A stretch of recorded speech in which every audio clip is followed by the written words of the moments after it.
We start today in Puerto Rico, where this year the 40th annual event of the Caribbean Hotel and Tourism Association, the Caribbean Travel Marketplace, will take place in Puerto Rico come October. This platform will give the opportunity for buyers and suppliers to connect and showcase all the Caribbean destinations we have to offer. Our Francis Felix has more.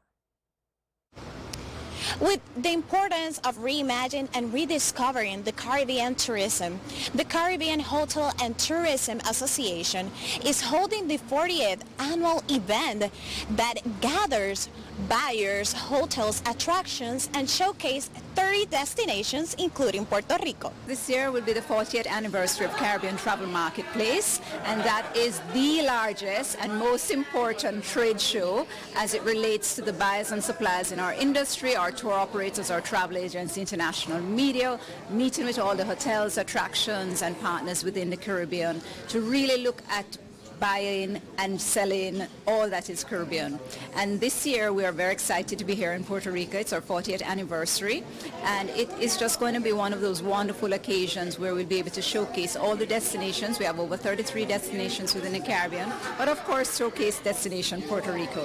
We're looking to bring in some new buyers from international markets. We're focusing on new buyers from the UK, Eastern Europe, of course from North America, and in Latin America as well. So we are also putting together a hosted buyers program, which will be focusing on the adventure travel market, the romance wedding market, as well as the MICE market, which is our meeting, incentives, conventions, and exhibitions.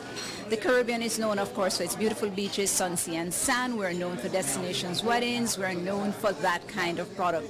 But this time we're wanting to bring in that MICE component to just showcase that we have the ability to really deliver in that area, whether it's really large groups, which Puerto Rico does and does very well, or smaller, more unique niche groups that can go to some of the other destinations within the Caribbean.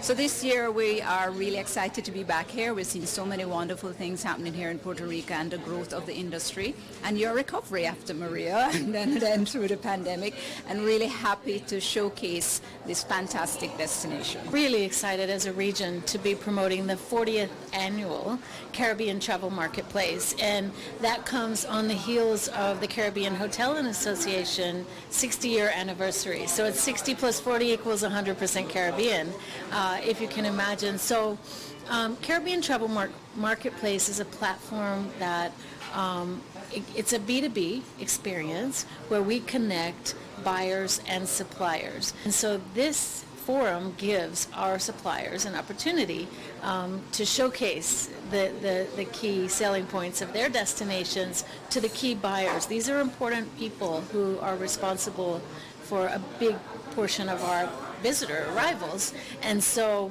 it's a one-stop shop, a chance to showcase, and we're really excited to be back in Puerto Rico. Reporting from Condado, Puerto Rico, Francis Felix. All right, thanks so much, Francis. So meantime, Bermuda's Premier and Finance Minister David Burt has promised that help is on the way for families who are struggling to cope with the rise in food prices.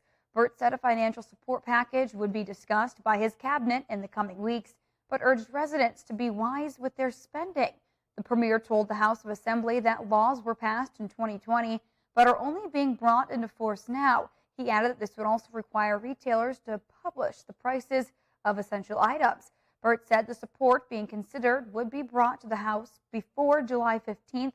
He admitted that although the official statistics said food prices had risen by 5% in the past year, many items have now increased by as much as 5 times that amount.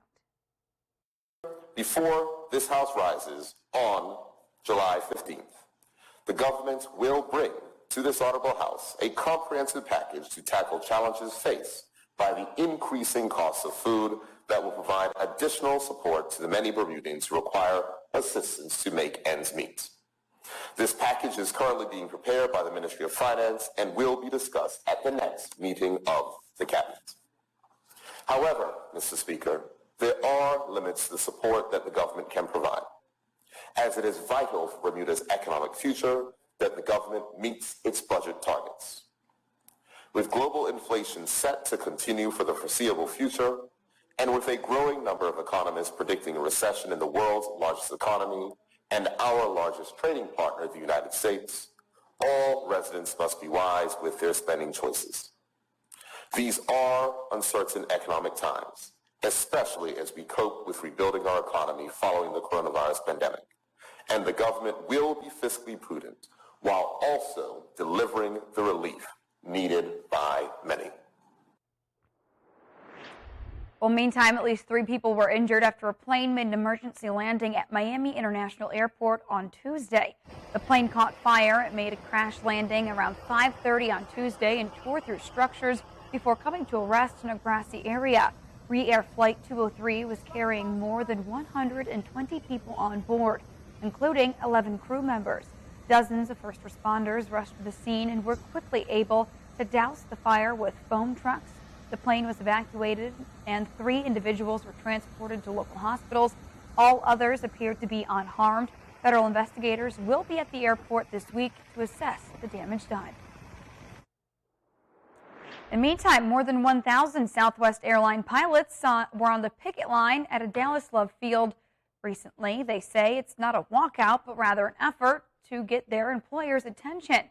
These pilots are members of the Southwest Airlines Pilots Association and have been working without a contract for the airline for 2 years. So this is first and foremost to put pressure on the airline by making this fight a public one.